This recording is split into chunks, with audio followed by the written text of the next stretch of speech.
Saudara-saudara, mari kita berdoa.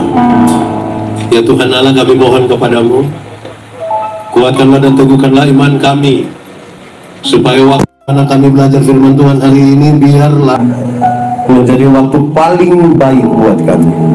Tuhan, kami mohon Tuhan jauhkan semua pengoda pencobaan, supaya hanya oleh kekuatan Roh Kudus-Mu kami semua dimampukan, bukan saja untuk mengerti firman Tuhan, tapi lebih dari itu kami dimampukan menjadi pelaku-pelaku firman-Mu.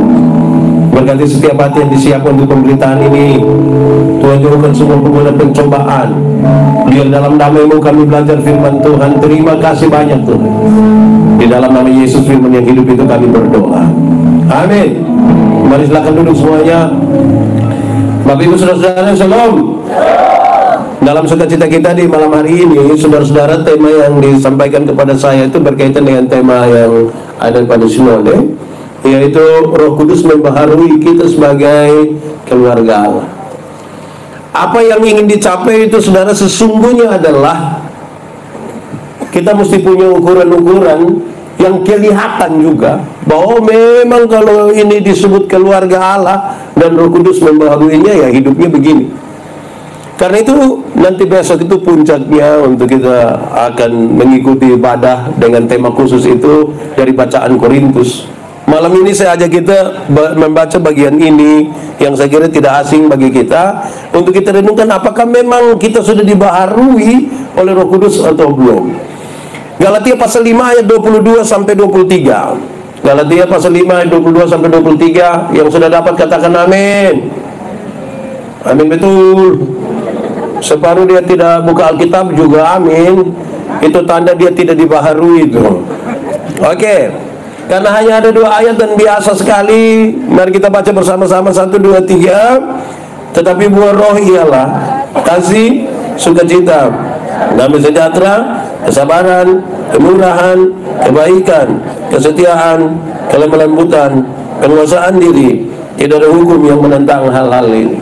Demikian firman Tuhan. Berbahagia setiap orang yang mendengar firman, memelihara dan melakukan dalam hidup setiap hari. Shalom.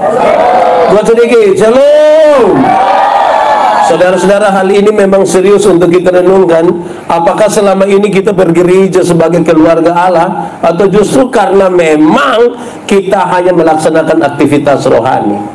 Banyak orang beraktivitas rohani tapi belum tentu beribadah dan belum tentu dibaharui oleh Tuhan. Dia punya jadwal-jadwal macam pendeta Yandi itu dari pagi sampai malam, pagi sampai malam, pagi sampai malam. Jangan sampai dia sibuk buat khotbah untuk orang lain, tapi tidak sibuk khotbah bagi dirinya sendiri. Bagi orang lain dia subur sekali, tapi kemudian dia kering bagi dirinya sendiri. Beraktivitas rohani itu, saudara, belum tentu kita telah dibaharui. Kenapa? Kekristenan itu ada 3. Ada berapa? 1. Beragama tapi tidak beriman. Sama-sama, 1, 2, 3. Beragama tapi tidak. Orang baptis dia juga baptis, orang sidi dia juga sidi, orang nikah gereja dia juga nikah gereja. Di Ebenezer ada, yang 25 ada, FAM.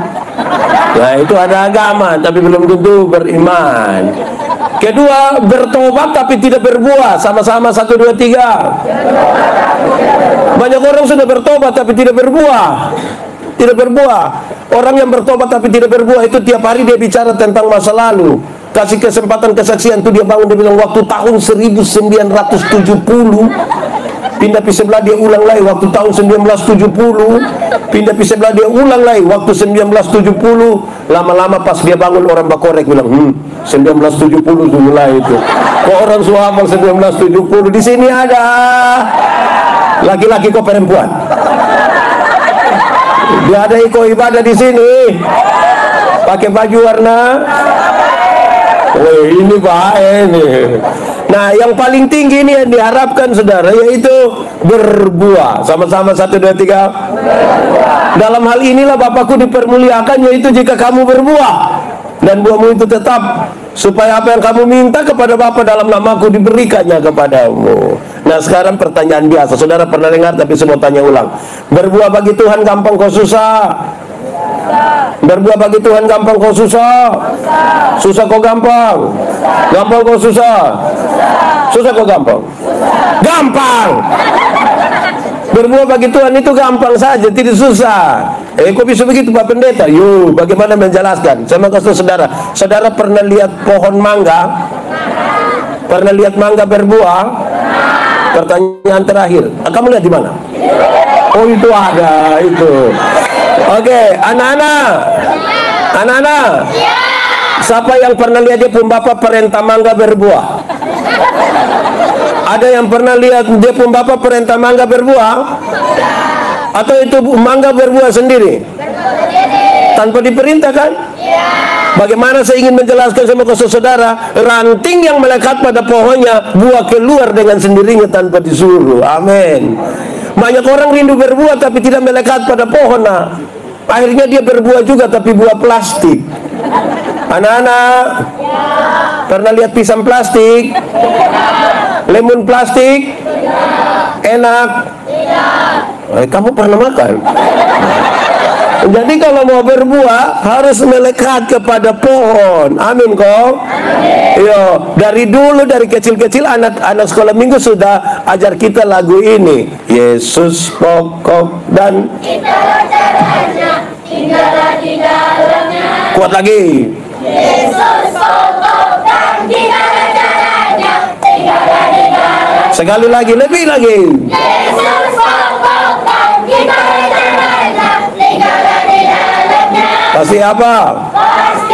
Kamu akan apa? Nah, jangan lanjut lagi. Anak sekolah minggu kau kita dari dulu. Bahkan yang sekolah SD SMP sudah tahu di pohon itu yang cari makan apa? Apa yang cari makan? Ini sekolah dari rumah ini begini. Ya, di pohon itu yang cari makan apa? Akar kirim itu pi mana? Pi mana? Daun. Kirim pi mana? Di daun ada proses apa? Nah, setelah jadi dia kirim ke ranting, buah keluar dengan sendirinya. Itu kalau melekat, teorinya kira-kira begitu. Baik, kita mau lihat yang dibaharui sebagai keluarga Allah oleh Roh Kudus itu dia pembuah seperti apa. Amin kom. Tapi buah roh ialah pertama apa? Pertama apa? Pertama apa? Oke, anak-anak atau kita semua boleh ikut ini apa ya, pengertian. Kasih ialah ulang. Kasih ialah kebaikan. Tidak terpatahkan oleh apapun. Tidak akan berubah menjadi kebencian. Saya ulangi, kasih ialah kebaikan. Tidak terpatahkan oleh apapun. Tidak akan berubah menjadi kebencian. Nah, dengar, rujukannya jelas. Karena begitu besar kasih Allah akan dunia ini. Tuhan Allah mengasihi dunia? Amin. Apakah dunia mengasihi Tuhan? Tidak. Lalu apakah karena dunia tidak mengasihi Tuhan, Tuhan Allah berhenti mengasihi dunia? Apakah Tuhan Allah membenci dunia? Saudara lihat, kalau ada kasih tidak terpatahkan oleh apapun. Amin. Amin. Supaya tidak ada orang bilang begini, Bapak, saya terlalu hormat Bapak, tapi waktu saya lihat Bapak sifat asli begini, maaf. Itu bukan kasih, itu egois. Itu apa? Alkitab bilang kalau kamu hanya bisa menghargai, menghormati orang yang menghormati engkau, apakah jasamu? Karena orang berdosa juga melakukan hal yang sama. Sama-sama kasih ialah kebaikan. Tidak terpatahkan oleh apapun. Tidak akan berubah menjadi kebencian. Beta pakai contoh yang pernah saudara dengar. Ibu-ibu melahirkan sakit atau tidak? Terlalu sakit. Waktu mama sakit melahirkan tuh bapak ada tolong. Bapak hanya dari luar saja kau pegang kepala baru bilang Yesus. Tapi bapak su bilang Yesus lebab tua, bayangkan kiri-kiri anak muka ke siapa. Paling hanya begitu. Betul kau tidak? Iya. Bapak tolong kau tidak? Nah, oke, sekarang saya lanjut. Nah, anak-anak, mama sakit melahirkan begitu itu, beta kasih kamu hanya tahu menangis waktu kecil. Kamu menangis, orang tua punya tahu saja. Kalau kamu tidak basah berarti lapar. Kamu punya jam tidur, orang tua pun jam bangun. Orang tua pun jam tidur, kamu pun jam bangun. Orang tua tidak tidur gara-gara kamu. Betul kau tidak, ibu-ibu? Jam 2 pagi pun bapak mama ada goyang-goyang begini. Nah, Sudah dalam keadaan tidak tidur lagi, seringkali mama-mama dipaksa menjadi penyanyi lagi. Makanya seringkali mama punya lagu itu tidak bisa dipertanggungjawabkan. Kalau tidak bobo digigit. Padahal justru baru justru kalau anak bobo itu baru nyamuk gigit. Kalau nyamuk kayak anak ada lari-lari, nyamuk mana gigit dia coba? Iya toh. Anak-anak. Orang tua tuh ajar kamu ngomong satu-satu suku kata. Ikut. Pa. Tapi ketika kamu mulai bisa ngomong sendiri, ada suka ngomong dan bapak mama. Ada suka ngomong dan bapak mama. Mama dan bapak dong, ini anda ada suka ngomong dengan bapak mama. Son suka, dong lebih suka ngomong deng. Nah, kenapa kas makan dong? Coba, kenapa kas makan dong? Coba Ustaz Beta coba. Kasih tidak terpatahkan. Amin kok. Tidak terpatahkan.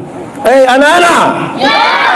Orang tua ajar kamu tuh jalan sosok langkah, pegang di tangan bilang ta, itu jalan belakang itu. Iya. Tapi ketika dia mulai lancar bisa jalan, ada suka jalan dan bapak mama. Orang tua yang ada suka jalan dan bapak mama. Dong lebih suka jalan deng. Jalan deng. Tapi jalan itu manusia ada tambah 1000 di kampung hidup. Kenapa beli kas dong HP padahal suka jalan dan bapak mama? Kasih tidak terpatahkan. Amin kok. Anak-anak, kamu pernah dengar kok tidak ketika bapak mama bilang begini, anak, yang penting kamu mau sekolah tinggi biar bapak mama ikat pilu itu tidak apa-apa. Pernah dengar? Pernah? Tidak pernah dengar? Wih, orang tua kalau sampai orang bilang ikat perut itu bukan berarti dong mau pakai stagen. Tapi dong utang untuk kamu ku HP. Ada anak-anak pegang HP. Itu HP utang itu. Utangnya mama dong, bayar 6 kali itu. Kamu pu motor, ada di sini ada muda yang pakai motor. Utang itu, utang. Coba bulan tanya bapak mama, ini kita omong jujur sah. Pertanyaannya, kenapa beli kes dong? Kok anak dong begini nih? Kasih tidak terpatahkan. Orang tua bilang begini, busuk-busuk juga ini kita pu anak. Amin kok. Tapi ada anak yang dia akui dia pu mama. Ada anak-anak yang ketika dia sukses, dia kasih tahu dia pu mama, kalau pu kawan datang nama mama jangan keluar Kenapa? Mama kamu mau semuanya. Di sekitar Weba sini ada. Itu anak dong ada di sini. Tunjuk anak dong yang mana, tunjuk. Wah ini dia lah, memang juta lalu.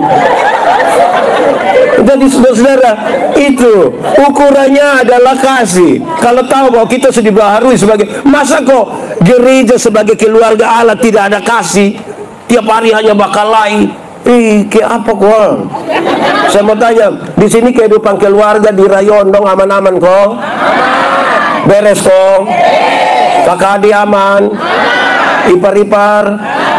Mama mantu? Tidak tertekan tinggal dari mama mantu kok? Hanya kasih yang bisa mengurai itu. Oke. Tadi yang pertama apa? Oke. Yang kedua? Kedua apa? Suka? Saya mau tanya kita anak-anak. Sukacita dan senang beda kok sama? Sukacita dan senang beda kok sama? Sama kok beda? Beda kok sama? Sama kok beda? Beda! Beda nah. Revo.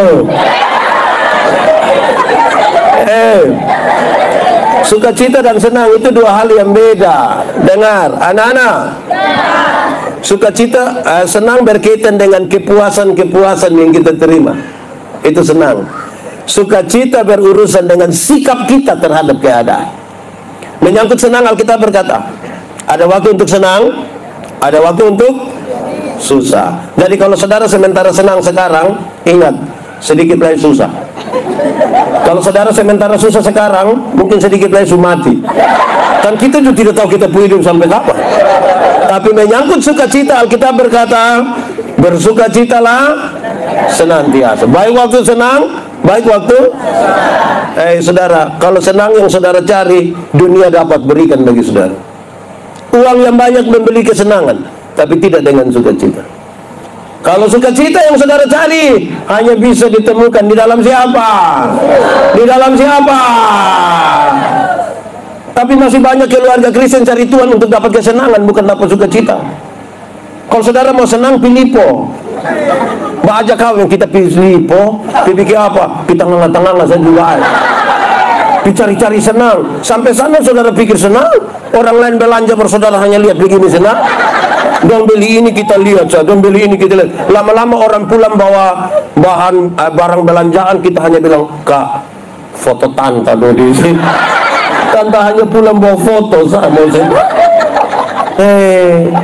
Saya mau kasih tahu saudara, masih banyak orang cari Tuhan hanya untuk senang-senang. Bahkan ikut gereja untuk senang-senang, untuk memuaskan dia pun diri, dia pun telinga, dia pun badan, bukan untuk ikut yang seharusnya sukacita. Amin kok. Yo, saya mau kasih tahu saudara, anak-anak, senang itu bagian dari sukacita, tapi senang itu bukan sukacita. Sama ke ban itu bagian dari oto, tapi ban itu bukan oto. Supaya jangan kira pernah ban, kira itu dia sudah oto. Bukan begitu. Cari Tuhan itu cari sukacita, bukan cari kesenangan. Banyak orang suka yang senang-senang, padahal yang senang-senang itu akan berakhir. Sukacita yang sementara kita cari. Amin kok.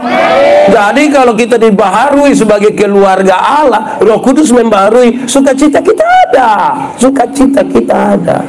Dalam keadaan apapun. Saya mau tanya saudara-saudara punya masalah? Tidak usah omong. Saya lihat yang ini muka masalah semua.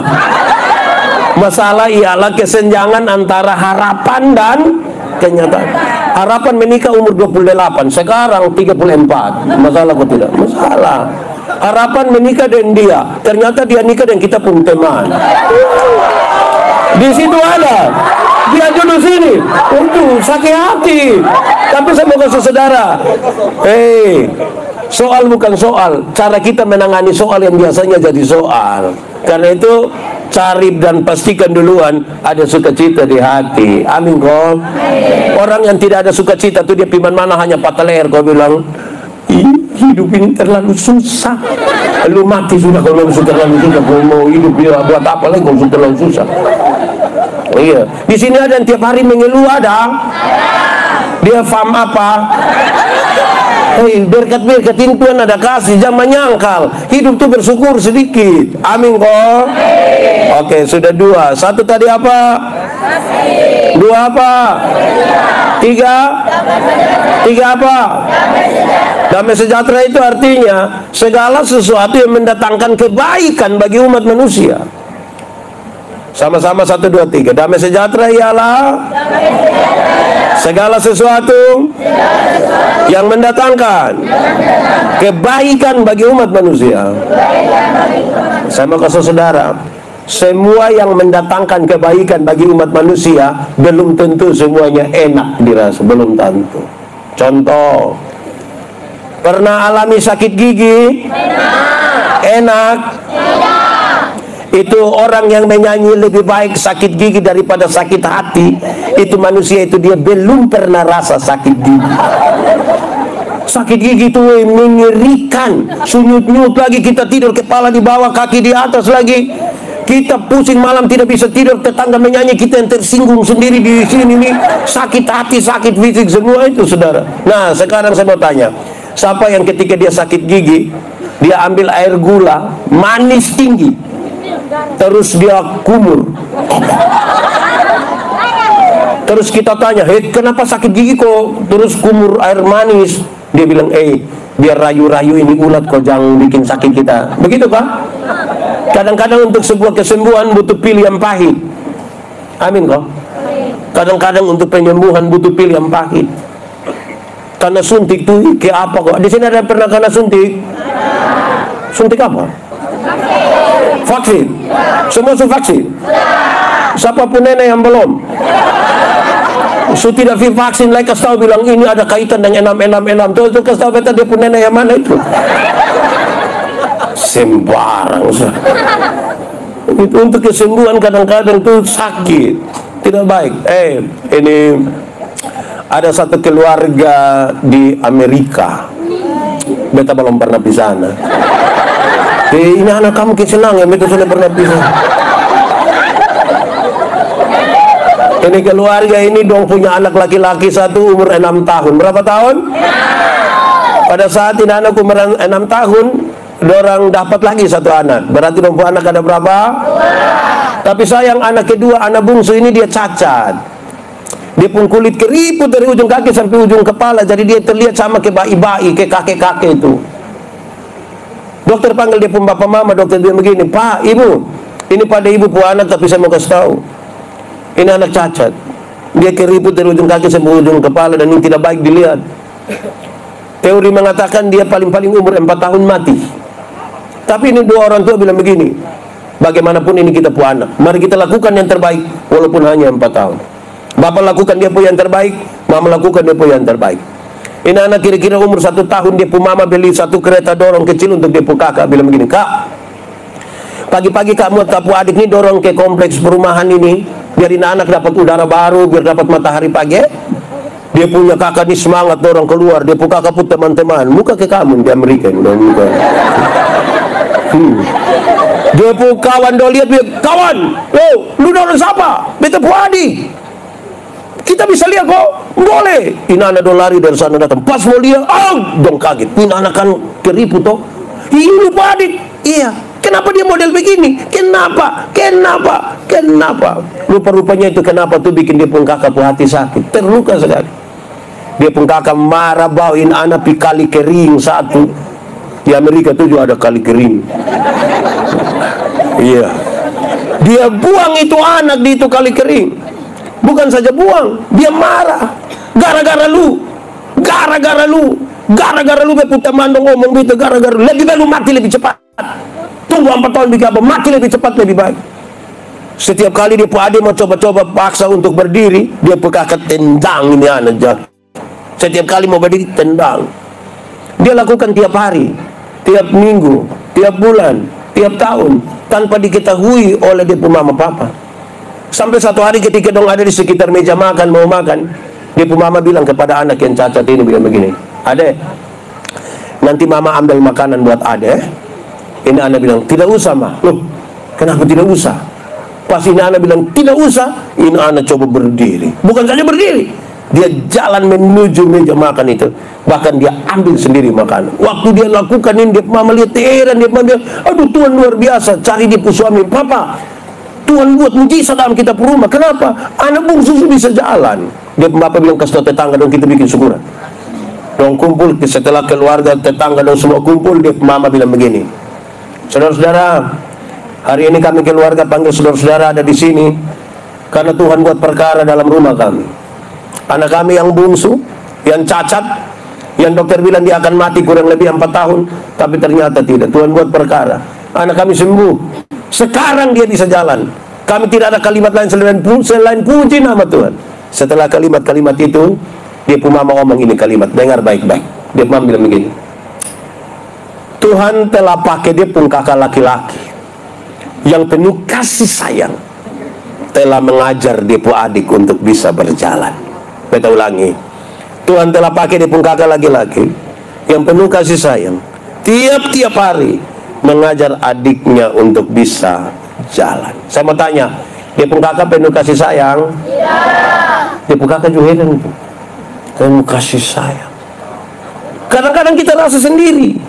Kadang-kadang kita rasa Tuhan tidak adil. Kenapa Tuhan lebih berpihak pada itu orang yang kita ditinggalkan? Apakah begitu? Tidak.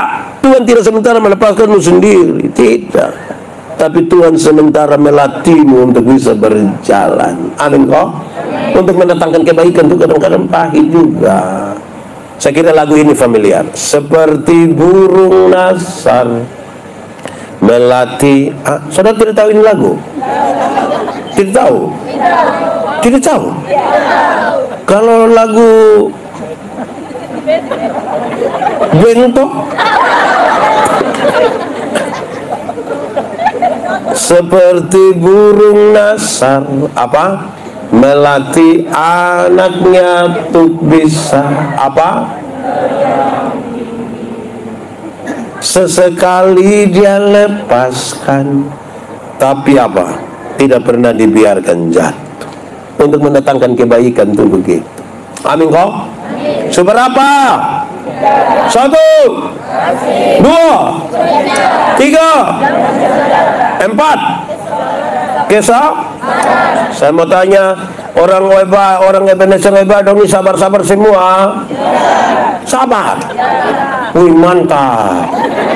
Ini memang lah sedikit dunia kiamat di sekitar ini sah, di sini sah. Kau ini orang domba yang mati begini, mau apa lagi? Tapi saya mau kasih tahu anak-anak, kesabaran yang dimasukkan dalam Alkitab bukan sekedar menunggu waktu pulang, bukan menunggu selesai waktu, bukan sekedar itu. Tapi kesabaran dalam Alkitab itu berkaitan dengan tetap untuk percaya pada Tuhan sekalipun kamu diperlakukan tidak adil. Tetap. Kalau ada nasihat bilang begini, hai anak-anak, hormatilah ayahmu dan ibumu. Kalau nasihat begitu, pada saat orang tua sudah siapkan semua yang terbaik bagi kamu, fasilitas ada, bernasihat itu datang, gampang.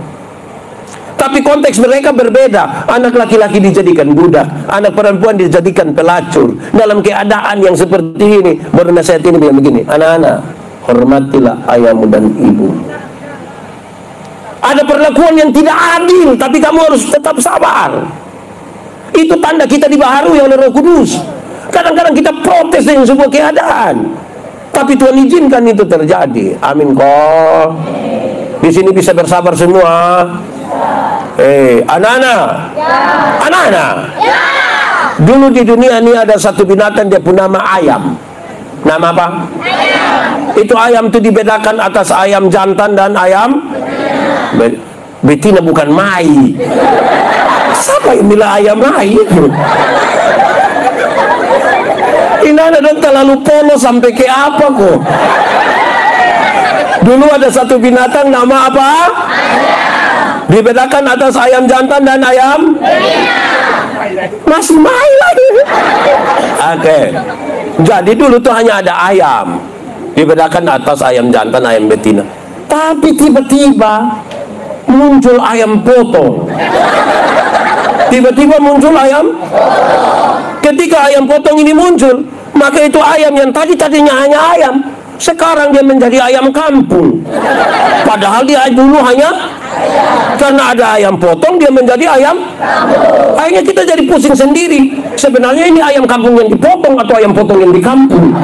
Kita juga jadi pusing sendiri.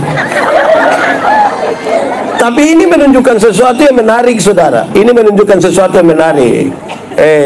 Anak-anak, ada ayam kampung di rumah? Ada atau tidak? Ada?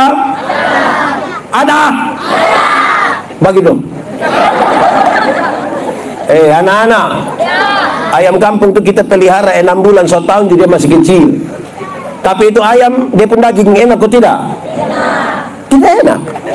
Kalau sampai mentega itu tidak enak, itu pas dia alergi daging ayam itu. Itu kita piara 1 tahun masih kecil, tapi dia pun daging enak atau tidak? Kalau dijual mahal atau tidak? Kalau dia betina bertelur atau tidak? Ya, karena itu ayam tahu proses. Beda dengan ayam potong. Pernah lihat ayam potong?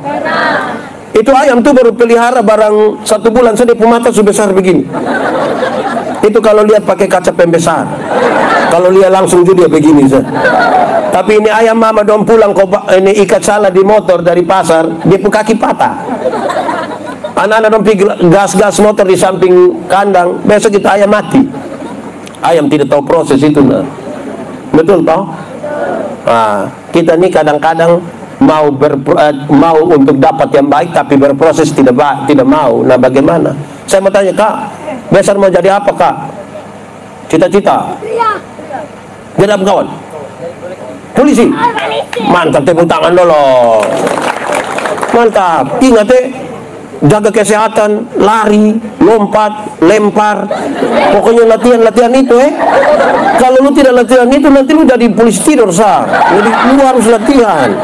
Lu harus kuat begitu, berproses, jaga kesehatan, Iya, mantap, suruh rokok kok belum? Jangan. Yang di sebelah mau jadi apa? tentara. Oke, tetap lari, lompat, lempar. Kalau tidak nanti lu tentara payung sana nanti kalau lu kena latihan itu. Jadi latihan baik Lu bisa kok. So SD ke SMP nih.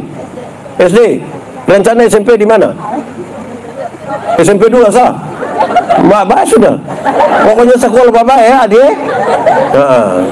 Sebelah tentara juga. Kamu dua saudara. Iya, semangat tadi. Bagus itu. Sebelah nih, Kak.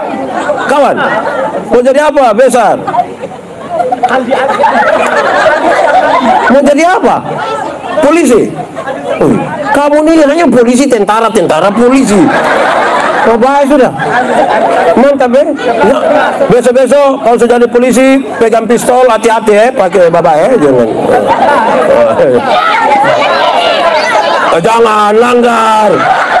Dia kalau dia cita-cita jadi suami sah, dia tuh jadi apa?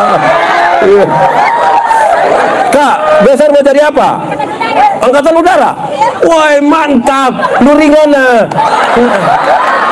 Latihan nih, lompat tinggi bisa kok. Nah, mantap. Kak sebelah mau jadi apa? Sabandar. Sabandar atau bandar sabu? Lu omong yang benar. Oh mantap Woi, Kak mau jadi apa? Pembalap. Lu yakin Rosi kalah? Tidak apa-apa, cita-cita apapun boleh. Tapi kita berproses toh. Ada yang bertanya, mau jadi apa? Dokter. Tapi kalau dengar waktu libur, dia bikin pengucapan syukur. Pas besok masuk kembali hari surat sakit pi. Itu dokter hewan juga tidak jadi. Tapi kamu belajar berproses, bersabar. Amin kok. Jadi kalau gereja itu dibaharui sebagai keluarga, bersabar. Kau tuh hidup bersaudara, berkeluarga ini, kakak adik, ipar-ipar, suami istri. Wih, kalau satu tidak sabar terhadap yang lain, ini justru setengah mati. Amin kok. Di dunia ini ada ipar-ipar yang tukang bikin kaceki. Betul kok tidak? Itu ipar orang ada di sini. Itu ipar orang ada di sini yang tukang bikin kaceki itu. Wih, kalau kita soalnya sabar tuh kita bisa cek dia. Sabar. Ada suami yang bisa biasa kasih cek istri juga ada.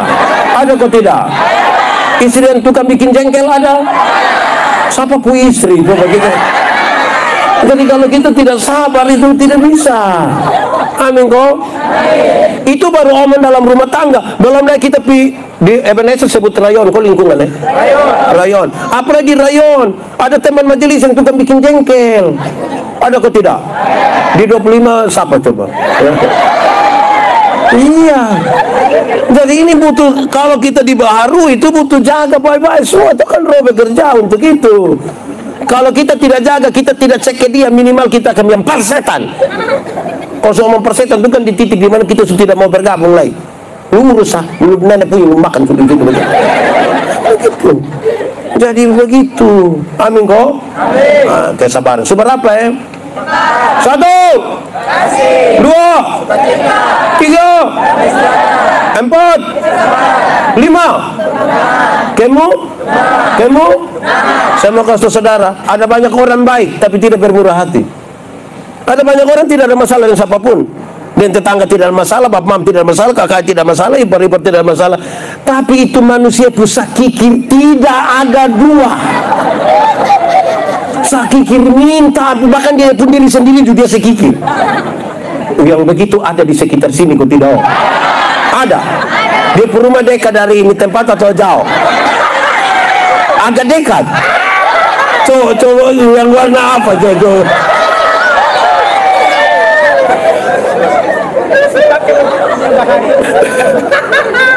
Saudara, kalau hidup sebagai keluarga Allah tuh hidup tuh bermurah hati sedikitlah. Amin kok. Terlalu sakikir ini untuk apa? Kok kita mati nanti itu barang yang kubur kita. Jadi lihat kok bermurah hatilah sedikit. Beta suka bilang begini, kadang-kadang kita pemurah hati itu setahun 2 kali. Pas Natal pas mau Natal nanti bulan muka tuh, orang murah hati pun banyak. Bangun pagi ada nenek satu lewat sini, kok mau turun di pasar, nenek-nenek. Mau pi mana? Pi pas bibi apa? Jual ini pepa susu nenek singgah. Nenek mau minum apa? Dari ibu sa. Nenek om. Mau teh, kopi, bir, wine. Nenek omong ke nenek om. Terus itu nenek bilang sudah beta wine sa. Kita kasih keluar wine, nenek minum 1 botol. Terus kita masuk di dalam ambil uang, kita bilang nenek, ini beta bayar itu nenek pun pepaya tadi. Nenek ini hari bayar nenek, jadi ini ada kopi, gula, beras, sabun, odol nenek pisau Nenek tinggal di mana? Kita tinggal di bawah mata. Nanti nenek pulang deh. Kita jalan kaki. Aduh, jangan jalan kaki. Grab ame nenek antar pi bawah mata. 3 hari kemudian itu nenek datang kembali. Bapak lihat, bapak bilang mama. Yo, mama. Oh kenapa? Lupa nenek sudah datang lagi. Memang kemurahan ini tuh di putan tangan ada. Ini mama dong. Ada kok anak dong yang tiap minggu hanya cari rantangan sada. Dong su hafal memang keluarga murah hati dong buka kok.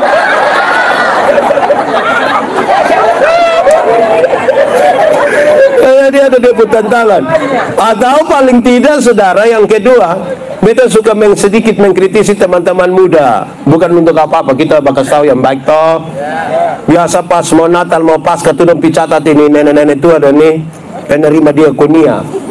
Gereja jam 8 habis, jam 10 habis sudah bilang untuk para penerima diakonia supaya dapat bersabar sebentar. Yang sehat dong sepulang kasih tinggal yang tua-tua dong.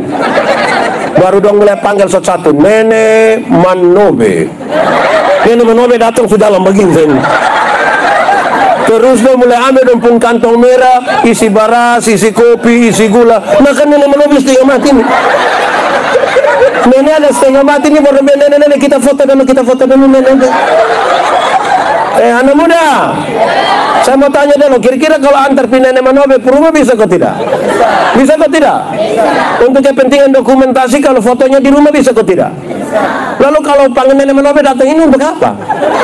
Betul nenek ada apa-apa kamu tanggung jawab? Bermurah hatilah sedikit oh. Kita nih yang kayak apa kok?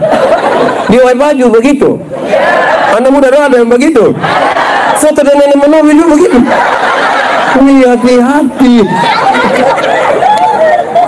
Kira-kira begitu. Kemurahan kemurahanmu.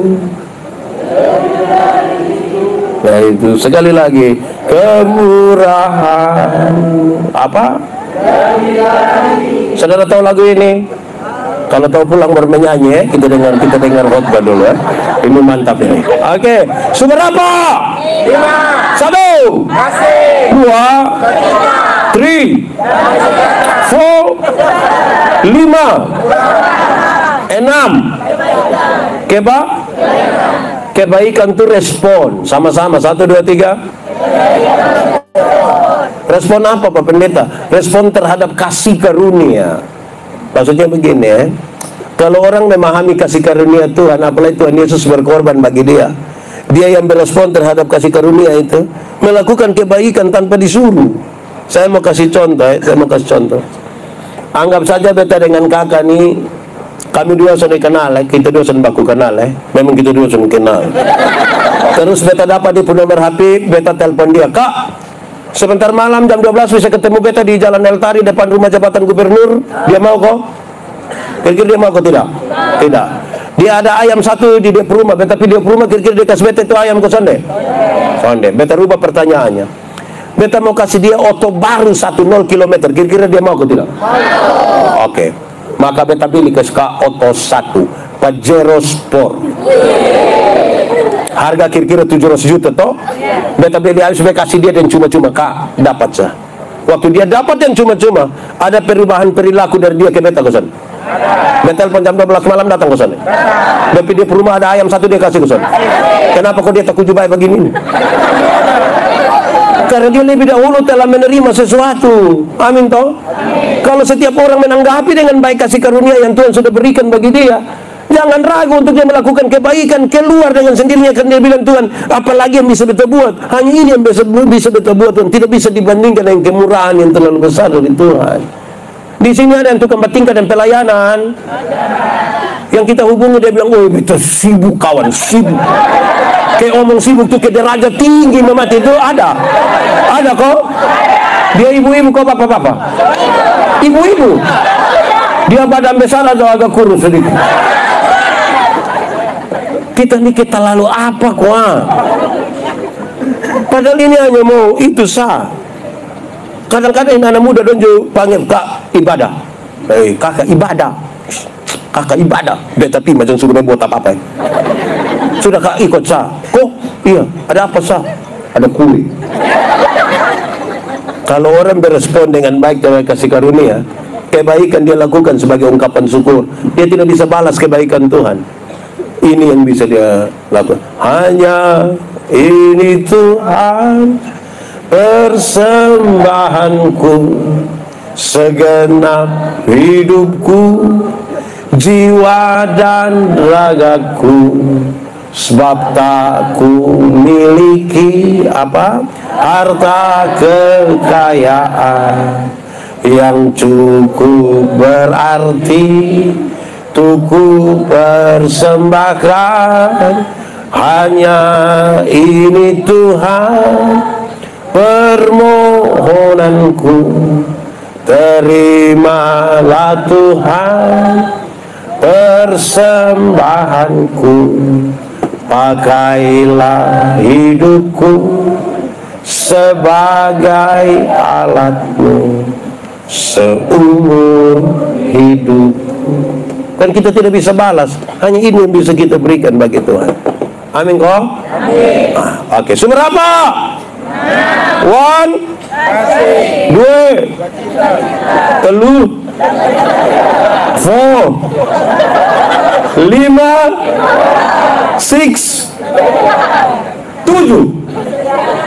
Apa? Kese? Di sini setia semua? Benar-benar setia? Memang tak lalu. Saya mau kasih tahu. Majelis jemaat dengan anggota sidit jemaat.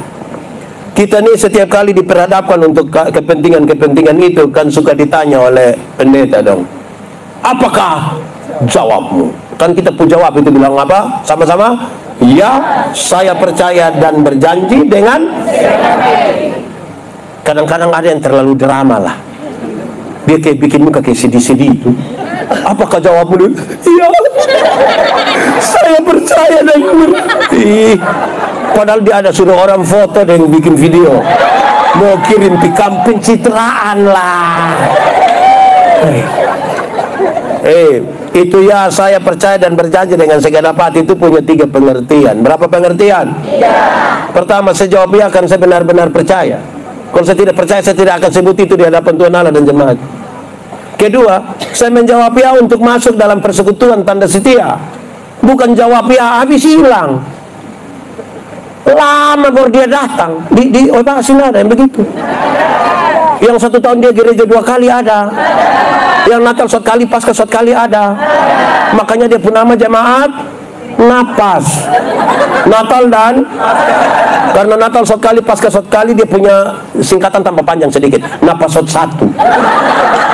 Kalau napas 1 terkuju dia pun ingat Tuhan, ngeri Bapak. Itu dia ikut tanggal 31 Desember ikut gereja, habis bulan Januari waktu rapat majelis untuk program langsung usul penambahan kursi bangku.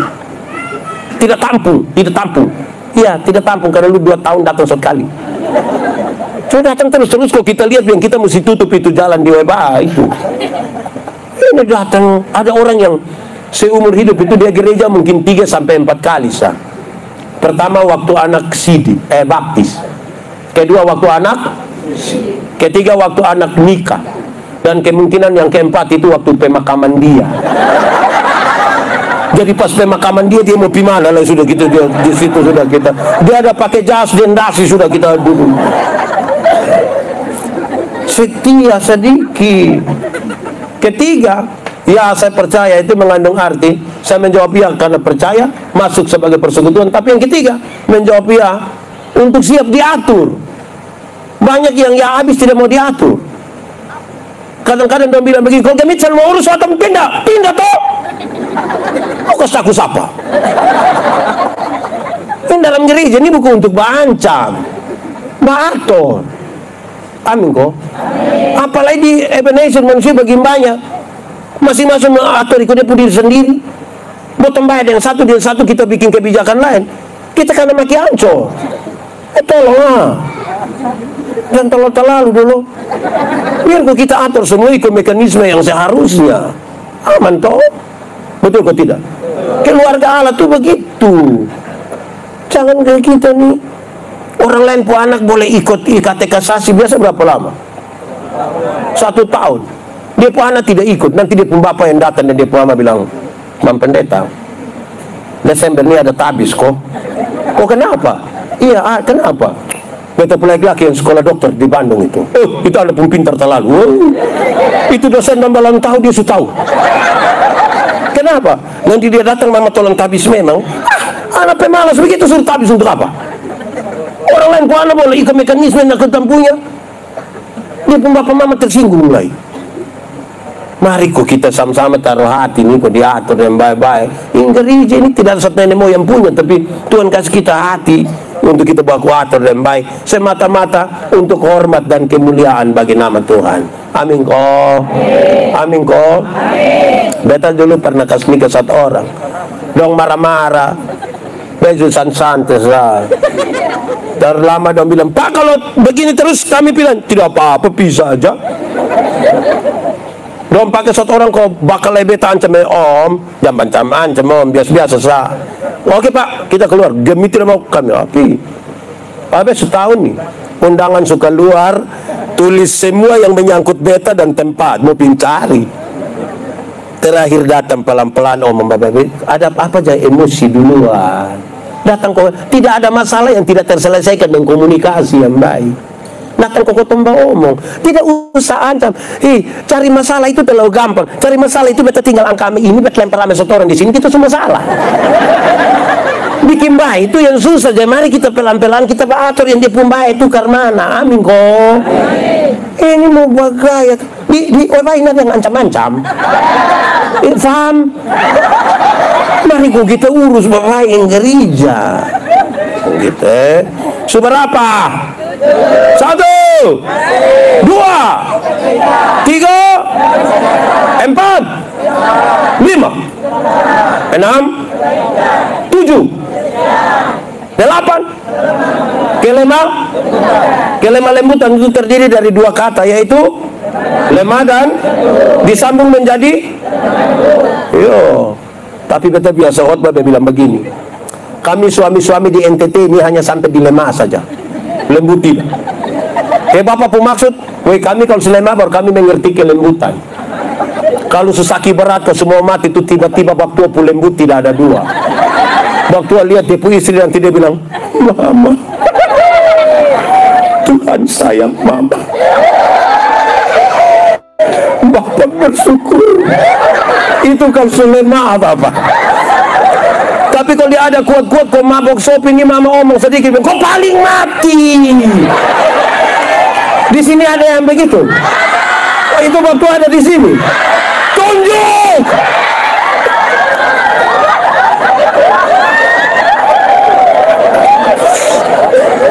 Makanya kita nih kadang-kadang dilema itu baru kita lembut. Kalau ada kuat-kuat ini kita kepo bagaya lagi apa kok? Kelemah lembutan itu bukan berarti omong pelan-pelan. Bukan berarti bilang, maaf, sapu kaki lu injak. Bukan, itu bukan kelemah lembutan. Itu salah bukan.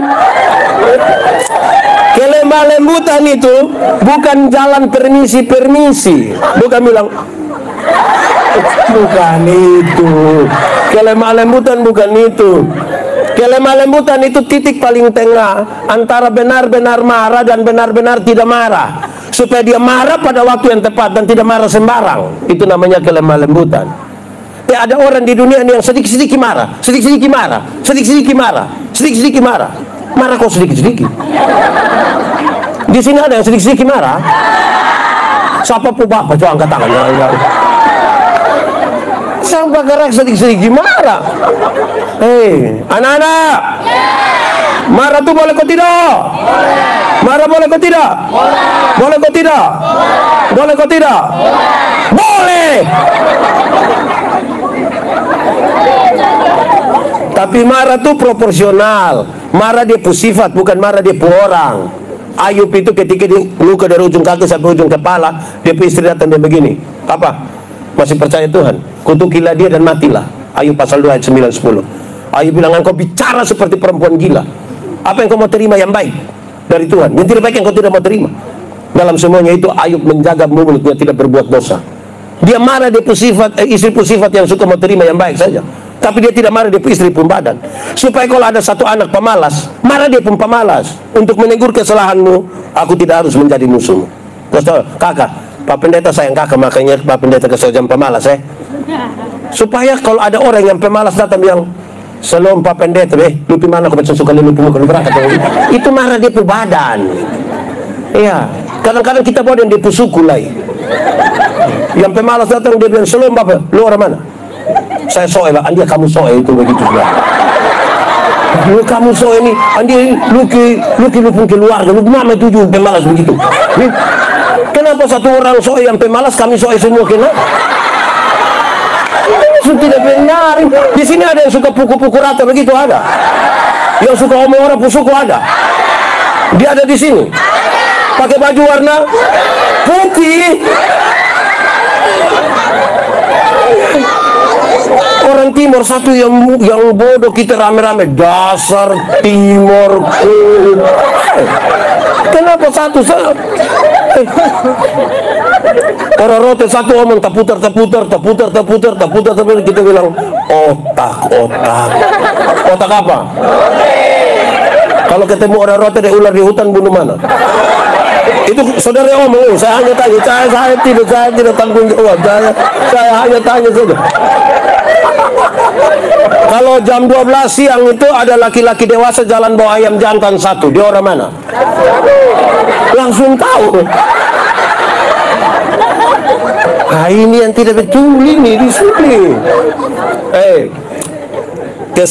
Kelemah lembutan itu titik paling tengah antara benar-benar marah, benar-benar tidak marah.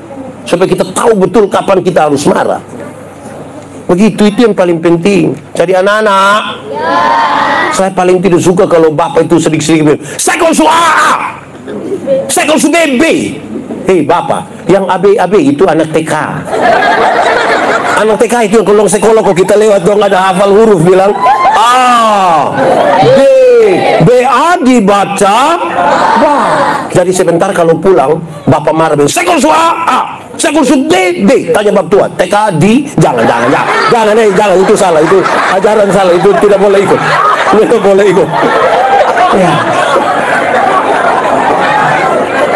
Kalau kita hidup dibaharui oleh Roh Kudus sebagai keluarga, tidak bisa paksa kehendak. Bapak mama dengar, bapak mama don't dengar. Ini kenapa sampai kalau kita rapat di gereja itu tukang bakalai, sampai banting-banting kerusi dong. Gara-gara botong suami, botong bapak ini kan di rumah botong geng sendiri. Sekol suaa. Ini di rumah sebelah bab tujuh sekol suaa. 10 rumah yang dong pembapa dong bilang sekol su A B ini dong yang majelisin. Nah dong 10 ini yang akan rapat karena tidak baku bulu. Karena semua sekol su A, sekol su B.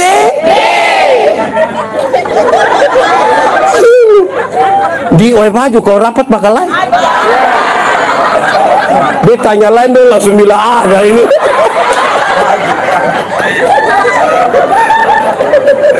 Jadi kalau kita dibaharui, ya kira-kira begitu. Amin kok? Amin. Seberapa? Bisa hafal? Bisa. 1, 2, 3, 4, 5, 6, 7, 8, 9, 10, 11, 9. Penguasaan? Gereja yang dibaharui, pribadi yang dibaharui sebagai keluarga. Penguasaan diri itu berkaitan dengan orang yang tahu tujuannya. Contoh, kalau saya mau pergi gereja Ebenezer Oeba, saya keluar sampai di situ diberi 2 tawaran, belok kiri atau belok. Kalau sampai bahas, saya harus ambil keputusan, saya belok kiri. Turun sampai bawah situ, di kuburan ada tabang lagi, lurus atau belok kanan. Belok kiri itu pagar stadion. Lu mau naik pagar? Gimana ini? Kalau mau pergi gereja harus ambil keputusan lurus. Sampai di antara stadion dengan bank itu, TLM, kan kita di peradaban lagi pada pilihan belok kiri atau belok kanan. Kalau kita mau ke OEBA harus pastikan kita berdiri. Saya harus belokkan. Walaupun teman-teman bilang, kawan, singgah sedikit dulu. Dunia ini banyak yang urus.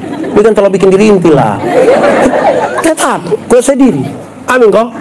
Sekarang saya pakai contoh. Beta dan bapak ini, kami dua mau perang lawan orang di sebelah dong.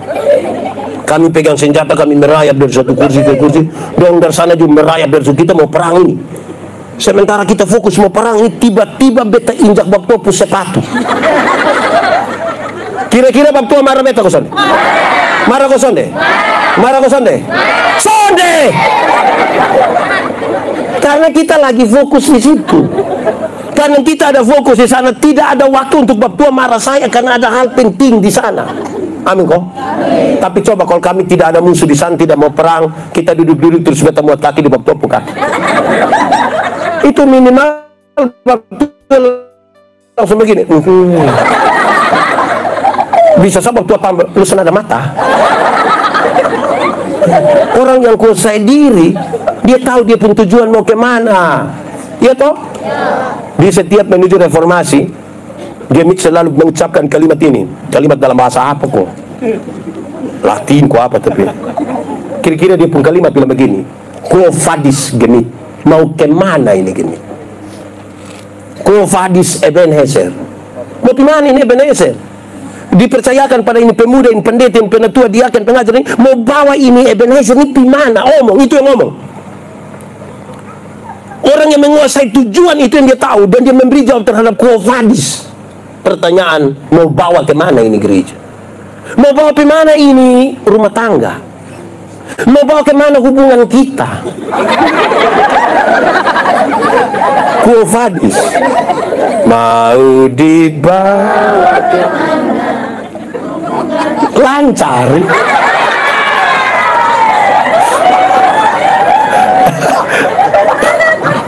Quo vadis. Kamu mau bawa kemana nih? Ini hidup ini. Mau bawa kemana? Toh pada akhirnya kita menentukan. Tolong kuasailah. Petrus menasihatkan dengan sangat baik. Kuasailah dirimu dan jadilah tenang, supaya kamu dapat berdoa. Karena kesudahan segala sesuatu ini sudah dekat. Tolong kuasai diri. Jaga kita pun diri Amin kok. Seberapa? 1, 2, 3, 4, 5, 6, 7, 8, 9. Itu ukurannya kalau kita dibaharui oleh Roh Kudus sebagai keluarga. Artinya dalam bahasa lain saya mau sampaikan, kalau hal-hal ini tidak ada dalam rumah tangga kita, dia sangat punya pengaruh dalam gereja di mana kita ada. Dia sangat punya pengaruh. Dia memberi dampak. Jadi akhirnya mungkin kita akan menjadi bergereja karena sebuah tradisi. Gemit akan memperingati ulang tahun besok yang ke-75. Reformasi gereja ke berapa? 505. Sekaligus penutupan bulan keluarga. Saya diminta untuk buat satu channel baru berbicara tentang bercerita tentang keluarga. Karena rupa-rupanya keluarga Pusol itu banyak sekali. Memang kan keluarga itu pelajaran yang tidak pernah berakhir. Sehingga seorang suami atau seorang istri tidak boleh bilang pada pasangannya, bilang, saya baru tahu lupung. Itu sudah selesai. Kan pelajaran hidup tidak akan pernah selesai dalam sebuah rumah tangga. Kita bergumul dari sehari ke sehari. Semoga bagian-bagian ini akan menjadi bagian untuk kita berefleksi tentang Roh Kudus yang membarui kita pun kehidupan sebagai keluarga Allah, dan kita pakai itu dalam kehidupan kita, keluarga, bergereja, bermasyarakat, dan kita percaya nama Tuhan dipermuliakan. Mari kita tunduk kepala di hadapan Tuhan. Kita angkat hati kita kepada Tuhan. Teman-teman musik silakan. Firman Tuhan berkata, kalau kamu dengar suaranya jangan keraskan hatimu. Minta Roh Kudus lembutkan setiap hati yang keras. Ambil waktu 1-2 menit bicara dengan Tuhan, nikmati.